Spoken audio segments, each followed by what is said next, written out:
दोस्तों, मेरा नाम संदीप श्री राम है। उम्मीद करता हूँ आप सब स्वस्थ होंगे और लाइफ में फुल मस्ती होगी। जैसे कि हमने कल बात की थी कि हम कस्टमर्स को उसका दोस्त बन के उसके प्रोडक्ट्स को बेचने की अपने प्रोडक्ट को बेचने की कोशिश करेंगे, पहले उसका दोस्त बन के। मगर मुझे सबसे ज़्यादा जो लगता है वो मैं ये मानता हूँ कि सबसे पहले कस्टमर को अपने आप को बेचना चाहिए। अगर आप अपने आप को उसको बेच पाते हो तो दुनिया की कोई ताकत ऐसी नहीं है कि आपको प्रोडक्ट बेचने में रोक सके। उसके पीछे कारण क्या है कि अगर आपने ये महसूस कर लिया, ये मान लिया कि कस्टमर को आप अपने, क्योंकि प्रोडक्ट तो बाद में बिकता है, कस्टमर्स को पहले अपने आप को बेचना होता है।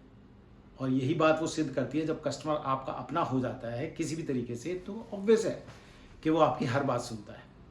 कस्टमर को कभी भी प्रोडक्ट बेचने वाला बन के मत मिलिए, कस्टमर को मिलिए एज ए सिक्योरिटी वाला।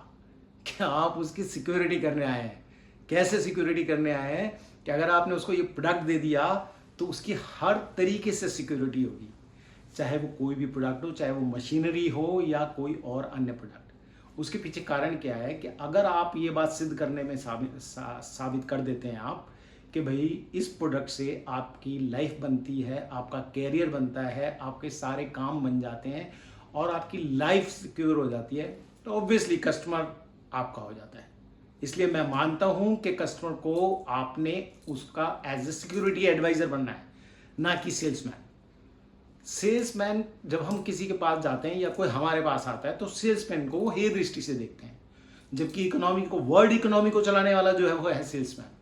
अगर सेल्समैन नहीं होंगे, हम और आप जैसे लोग नहीं होंगे दोस्तों, तो मुझे नहीं लगता कि इस देश की या किसी भी देश की इकोनॉमी बूस्ट हो सकती है, या व्यापार नहीं होंगे या सेल्स नहीं होगी। इसलिए मैं ये पर्सनली मानता हूँ कि पहले सबसे ज़्यादा इम्पोर्टेंट रोल प्ले करता है आपकी अपनी सुपरविजन का, कि आप कैसे अपने आप को प्रोड्यूस करते हैं, कैसे आप अपने आप को सेल करते हैं कस्टमर्स को, और कैसे उसको अपना पूरी तरह से बना लेते हैं।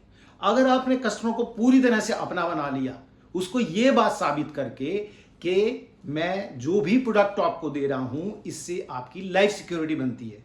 कैसे लाइफ सिक्योरिटी बनती है कि आप इस प्रोडक्ट से ये कर सकते हो, आप इस प्रोडक्ट से इतना पैसा बना सकते हो, इससे आपकी लाइफ सिक्योरिटी हो जाएगी, आपके बच्चों का अगर आपकी कैरियर बन जाएगा तो आपके आने वाली पीढ़ियों की लाइफ सिक्योरिटी हो जाएगी। तो मैं ऐसा सोचता हूँ कि सबसे पहले आपको लाइफ सिक्योरिटी वाला बनना चाहिए। उसके बाद इसके पीछे एक बहुत बड़ा उदाहरण देता हूँ। आप ये जानते हैं कि बुद्ध को इस बात का एहसास हो गया था एक टाइम पर, राजा के पुत्र थे वो, और उन्होंने इस बात को महसूस कर लिया था कि भाई ये भौतिक जीवन जो है मेरे लिए नहीं है, इसलिए वो जंगलों में निकल गए। सिद्धार्थ था उनका नाम। जब वो वापिस आए, एक बार जब उनकी पत्नी उनको मिली तो जब उन्होंने देखा तो वो सिद्धार्थ नहीं थे, उस समय वो बुद्ध भगवान थे। आज आप और हम सभी उनको बुद्ध भगवान कहते हैं।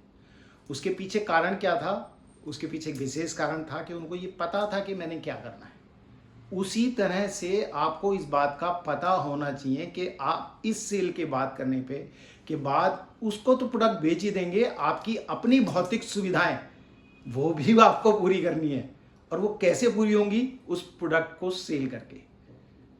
और इस बात को आपने दिमाग में रख के चलना है।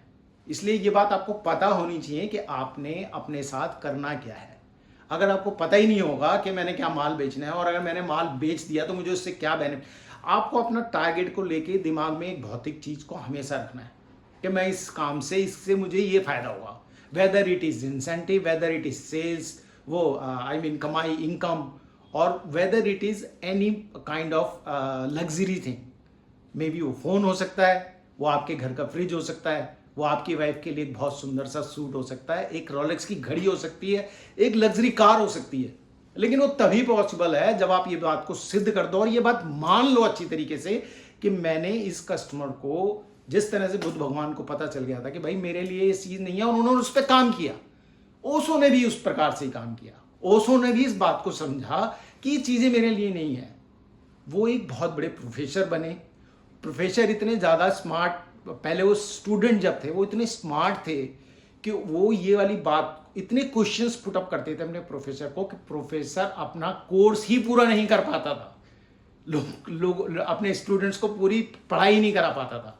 उसने प्रिंसिपल को ये शिकायत की थी कि सर मुझे इस स्टूडेंट को इस कॉलेज में नहीं रखना है, जबकि इनफैक्ट कोई गलती नहीं थी उनकी, ओशो की कोई गलती नहीं थी, लेकिन वो एक जैन समुदाय से आते थे और उन्होंने इस बात को हल्के हल्के महसूस किया कि मैं बना ही नहीं हूँ इस बात के लिए, मेरा कोई वो ही नहीं है। इसलिए आपका दिमाग में जो भौतिकता का जो बीज है वो जरूर होना चाहिए। उन्होंने ये डिसाइड कर लिया था कि नहीं है मेरा ये काम, इसलिए आपको पता होना चाहिए कि आपको क्या करना है, कैसे करना है, कैसे नहीं करना है।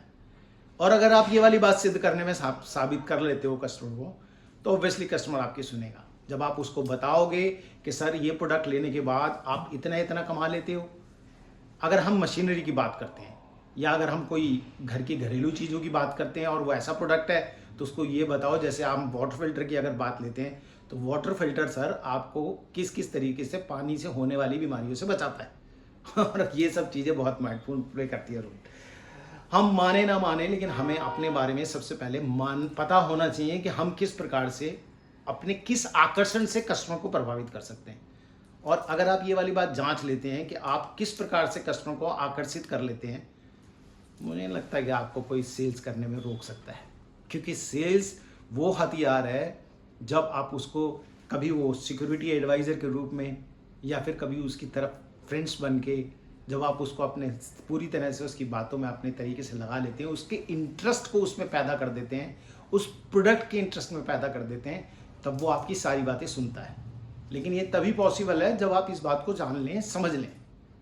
क्योंकि अगर आप इस बात को नहीं समझते हैं कि भाई मुझे, और कभी कभी कस्टमर्स के सामने आपने एक कहानी सुनी होगी श्री हरि कृष्ण जी महाराज की, कि उनको एक युद्ध में एक राक्षस था जो हमेशा जो है उनसे मरने वाला नहीं था, क्योंकि उसको एक आशीर्वाद, एक वरदान प्राप्त था कि वो एक ऋषि के कोप से मरेगा। तो जब वो सामने आता था तो कृष्ण जी भाग जाते थे, इसीलिए उनको एक रणछोड़ नाम भी दिया गया है। तो ये बात दोस्तों हमेशा याद रखो कि आपको 3 स्टेप्स पीछे लेके दोबारा से आक्रमण करने के लिए कस्टमर्स के ऊपर तैयार रहना चाहिए। उसके लिए आपको तैयारी करके जानी चाहिए कि मैं किस कस्टमर से मिलने जा रहा हूँ, उसका स्वभाव जानने की पूरी कोशिश करनी चाहिए, उसके इंटरेस्ट की चीज़ें मालूम करने की कोशिश करनी चाहिए, और उसके बाद अपने प्रोडक्ट जो बहुत विशेष है उसकी जानकारी आपको होनी चाहिए। और अगर कॉम्पिटिटर के प्रोडक्ट्स की भी पता हो तो उससे बड़ा कोई हथियार आपके पास नहीं है, फिर आप बहुत आसानी से कस्टमर को जीत लोगे। और अगर आप ऐसा करने में कामयाब हो जाते हो, उसको ये बात का एहसास करा देते हो कि आप उसके सिक्योरिटी एडवाइज़र हो, आप जो दे रहे हो वो आपको उसकी लाइफ कैरियर को बनाएगा, आपके आने वाले टाइम को सिक्योर करेगा, तो दोस्तों मैं वायदा करता हूँ कि आप बहुत आसानी से उस सेल को क्लोज कर लोगे और जीत जाओगे। मैं मानता हूँ दोस्तों कि इस तरीके से हमारे काम में हम हल्के हल्के अगर आगे बढ़ते हैं तो हम सारे कामों को कर लेंगे। मुझे उम्मीद है कि मैं आपको एक अच्छी और सही तरीके की पिच तैयार करके दे रहा हूँ और सेल्स के अच्छे गुण देने की कोशिश कर रहा हूँ। इसलिए मेरा निवेदन है, मेरी रिक्वेस्ट है कि इस वीडियो को आप सब्सक्राइब कीजिए और बेल आइकॉन भी दबाइए, ऑल वाले पे बटन प्रेस कीजिए, जिससे कि हम आपको और ज़्यादा से ज़्यादा अच्छे से अच्छा गुण देने की कोशिश करें और आपकी सेल्स लाइफ को ईजी करने की कोशिश करें। क्योंकि मुझे पता है कि अगर आपके सेल्स में मास्टरी हो जाती है तो दुनिया की कोई ताकत ऐसी नहीं है कि आपकी वो लग्जरी लाइफ जिसकी आप कल्पना मात्र करते हैं वो आराम से पूरी होगी। मौका दीजिएगा और सब्सक्राइब कीजिएगा। मुझे पूरा यकीन है कि हम और आप जरूर एक दिन विजयी होंगे। Thank you so very much. Thank you.